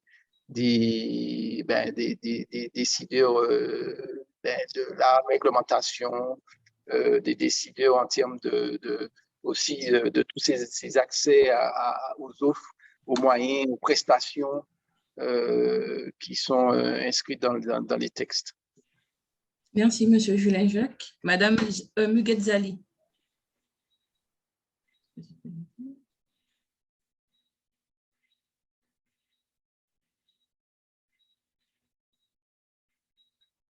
Madame Judith Serein. Ah, Madame Zali. Madame Zali. Oui, vous m'entendez là? Vous m'entendez? Nous vous entendons, oui. Oui. Bonsoir. Et puis, je ne suis pas travailleur social comme l'ensemble des personnes qui sont présentes. J'ai tenu à y assister parce que j'ai été invitée en tant que membre de France Asso Santé et également membre de la CRSA, en tant que représentant aussi des usagers. Je remercie tous les intervenants pour tout ce que j'ai pu entendre durant cet exposé, je vais dire. Et bon, ben, je souhaiterais une prochaine fois pouvoir y assister parce que on en apprend beaucoup dans ces échanges et dans ces exposés. Merci, Madame Zali. Merci beaucoup. Madame Au revoir. Au revoir. Madame Oui, Arlette oui. Madame Arlette Sulpice vainqueur.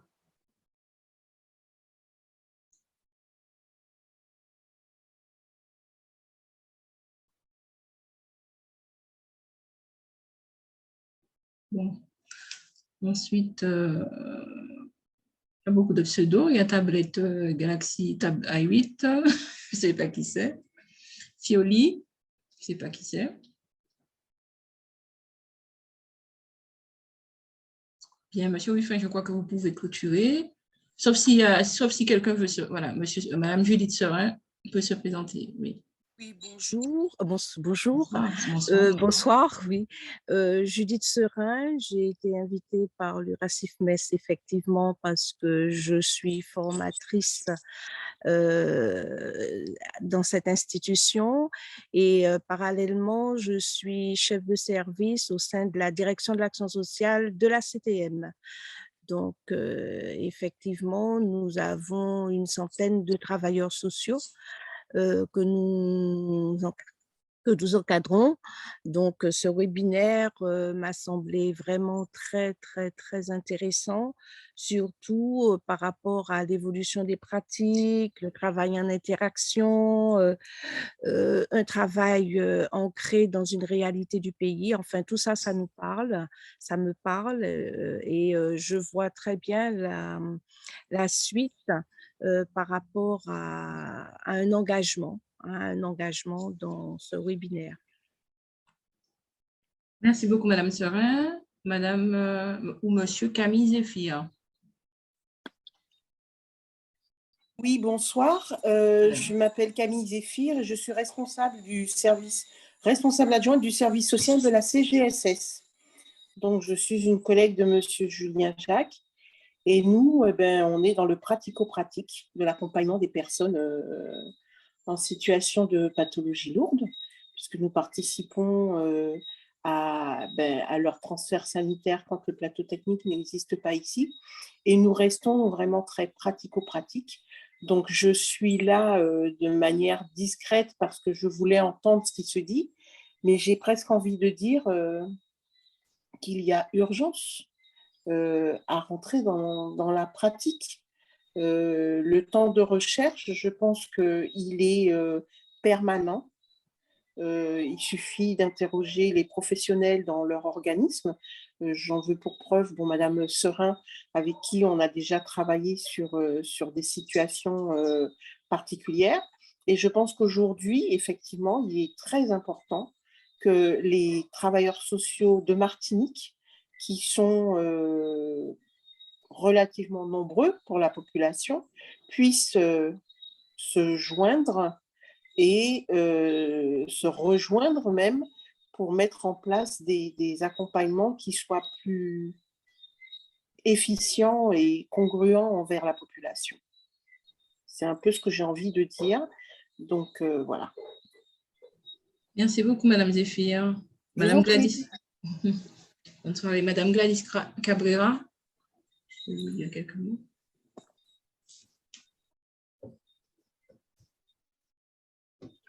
On vous entend pas? Oui, bonsoir. Je suis étudiante en première année de service social à l'IFMES. Je pense que vous avez un souci de... Pardon, vous m'entendez? Difficilement, mais on vous entend. Allô? Oui, allez-y. Non. C'est laborieux. Oui. Allez-y, parlez pour voir. D'accord. Bonsoir. Bonsoir. Je suis Eva. On m'entend? Oui, allez-y. Oui. Je suis étudiante à l'IFMES en première année d'assistance de service social. Très bien. Donc, il m'a semblé intéressant de me connecter à ce webinaire, d'autant plus que je vais préparer un mémoire en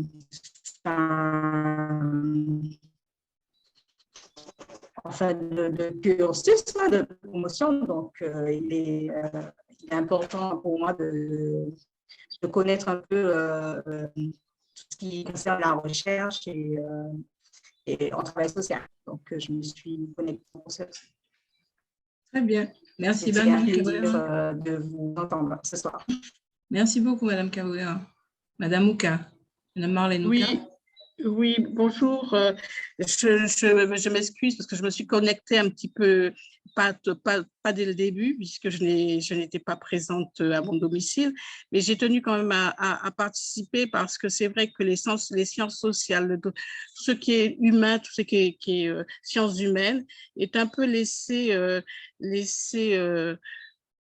ne rentre pas dans la prise en charge des personnes, on n'en tient pas forcément bien compte. On commence à mettre le social en considérant que le social a une part dans la prise en charge de la personne, mais c'est encore quelque chose de très, très difficile.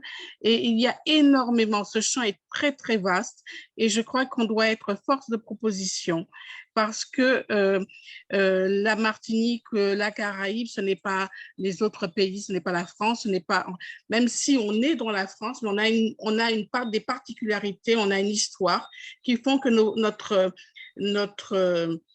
certains textes, certaines lois ou ne peuvent pas s'appliquer telles quelles dans notre département, dans nos pays, parce que il y a des sensibilités différentes et on a notre histoire qui a du poids.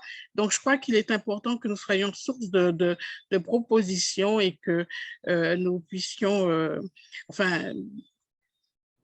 agir dans ce sens. Donc, je suis très contente de ce webinaire et je suis très contente qu'on puisse faire un forum et de travailler avec vous. Ça sera très, très enrichissant et ça me fera plaisir. Voilà. Je voudrais dire aussi que je suis membre fondateur d'Action Sida Martinique. C'est vrai que Aide, ça s'appelait avant Aide Martinique, comme Guy Albert l'a rappelé, en 1987. Donc, je suis membre fondateur et on a changé de nom en 1999. Donc, je milite toujours pour la cause. Je suis membre de la CRSA et membre de France Asso Santé et je représente des usagers à l'hôpital du Saint-Esprit et c'est aussi des combats qui sont importants pour la population martiniquaise. Voilà. Merci Madame Ouka. Madame Valérie Joffre.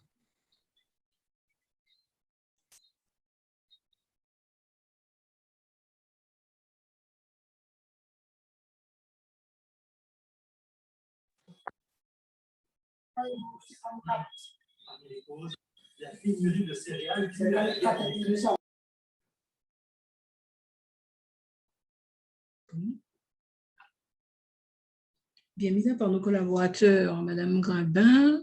Ils peuvent aussi, Audrey, laisser aussi leur nom, prénom et fonction sur les messages pour tous, s'ils veulent aussi aider ceux qui ne sont pas exprimés. Donc, effectivement, si vous êtes trop timide pour prendre la parole, vous pouvez néanmoins laisser vos coordonnées via le chat.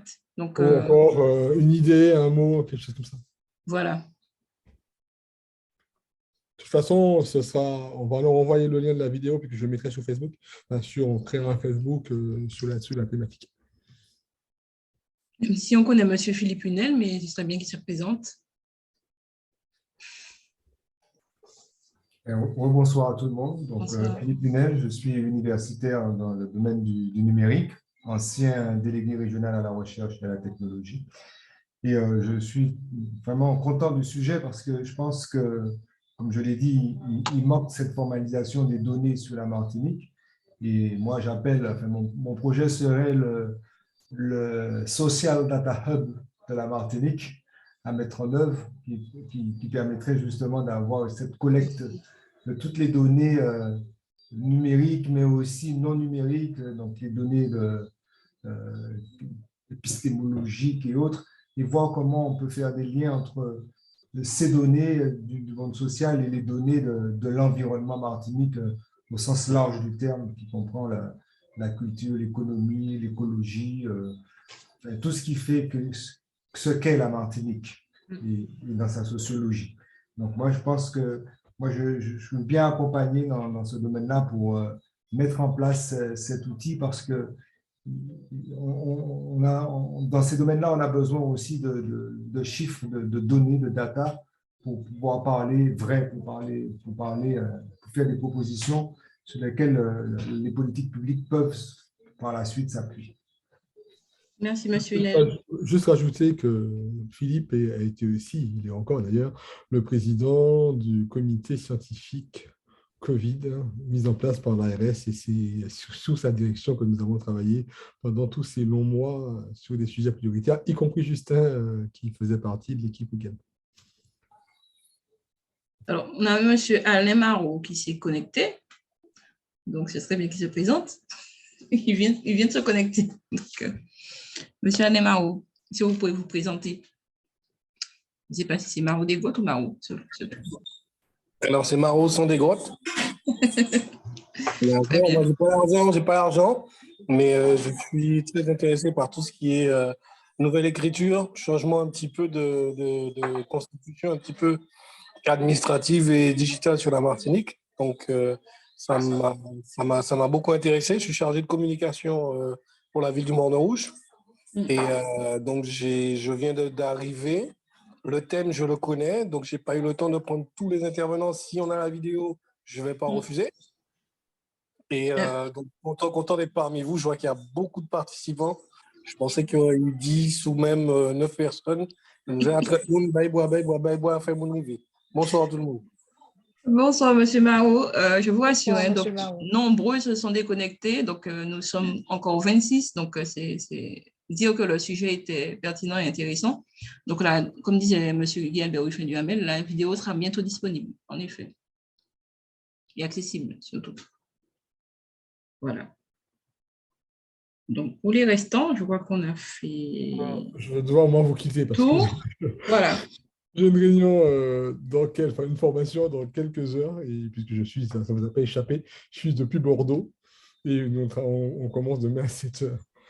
Voilà. Voilà, nous allons devoir. C'est plus demain, hein, c'est tout à l'heure. Merci juste de me rappeler le fuseau horaire. En tout cas, excellente soirée. Exactement. Merci à tous. Et puis, merci beaucoup et bonne soirée. Bonne soirée. Merci, bonne soirée à tous. Au revoir et merci. Bonne soirée à tous et à bientôt. À bientôt. À bientôt. Merci, au revoir. À bientôt. Très belle réunion. Ouais.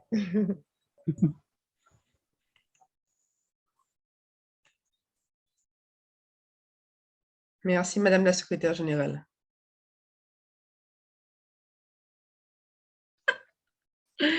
Ah, non, il y a encore des gens qui veulent entrer. Attends, Sandra Martel, je lui dis au revoir, Madame Martel. Bonsoir, Madame Martel.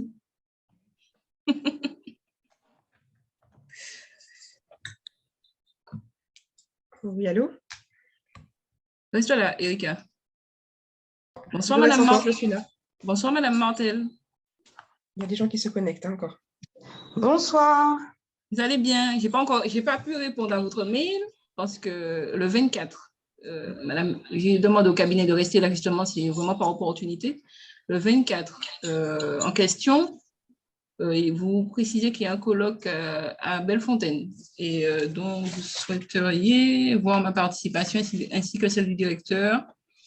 Et donc, le 24, nous avons aussi un événement dans l'après-midi. Donc, ce que je vous propose, ce serait éventuellement de passer le matin. Le directeur sera présent. Donc, son chef de cabinet est là. Elle va vous préciser s'il sera présent. On dit ça tout de suite. Voilà, le 24, on a le conseil stratégique dans l'après-midi. Et donc, le matin, moi, je peux je peux venir, mais de 8h30 à Ce serait sur où? Bellefontaine. Vous allez bien? Ça va, merci. Je suis désolée d'arriver un peu comme ça. Je viens de voir le mail en me disant oh, j'ai pas. Vous avez raté quelque chose, hein? C'était très bien. Ouais, je me suis dit ah bon, bah, j'ai pas tout raté, mais c'est donc terminé. Donc, la vidéo sera disponible et sera mise en ligne et disponible. D'accord, génial. Donc, ça serait de quelle heure à quelle heure, pardon? C'est de 8h30 à 16h. Oui. Il faut que monsieur le dictateur soit présent depuis le début? Il souhaiterait avoir une intervention. Il fait quelque chose, quoi. Je pense que c'est le matin que vous allez faire l'ouverture et tout. Exactement. Donc, L'ouverture est prévue à 8h30 et s'il souhaite y être dès le matin et qu'il en a la possibilité, voilà. ce serait avec plaisir. Et il pourrait parler en tout cas avant 11h.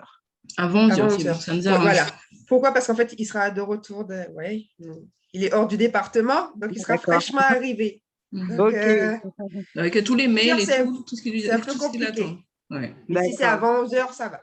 Avant 11h. Oui, je vous promets. De toute façon, je ferai un retour à Madame Pommier-Flobinus qui vous dira au courant de la... Moi, je dis au courant de la journée, on est déjà jeudi.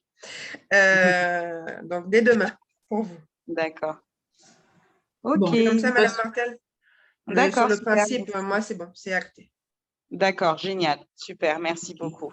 Ouais. Vous pouvez compter sur ma présence, mais le matin, effectivement, avant 11h. Hein. Avant, parce que parce que 8h, je pense que c'est... 8h30. Je vais voir comment je fais pour arriver là à 8h30. Vous faites l'action où exactement? À Bellefontaine, excusez-moi? À Bellefontaine, à la maison des associations. Ah, ok. En face de la mairie, voilà. C'est ça. En face du marché aux poissons. Voilà, notre beau marché aux poissons. C'est ça, c'est pour ça que j'ai fait. Il ne faudra pas rentrer au moins pour 10h30, 11h, parce que je vais aller, c'est le directeur là, s'il est présent. Parce qu'on a un autre événement dans l'après-midi. D'accord. C'est un événement du JPROM ou non? Oui, c'est un événement du JPROM, c'est quelque chose d'administratif. C'est administratif. Ça n'a rien à voir avec... c'est juste un événement de la gouvernance. Voilà. D'accord, ok.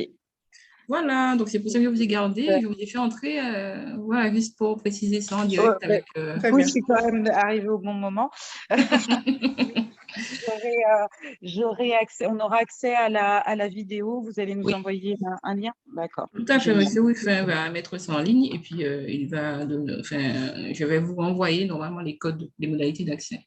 D'accord? D'accord. Et puis, possibilité d'avoir le forum pour qu'on puisse échanger là-dessus. Voilà, c'est ça. D'accord.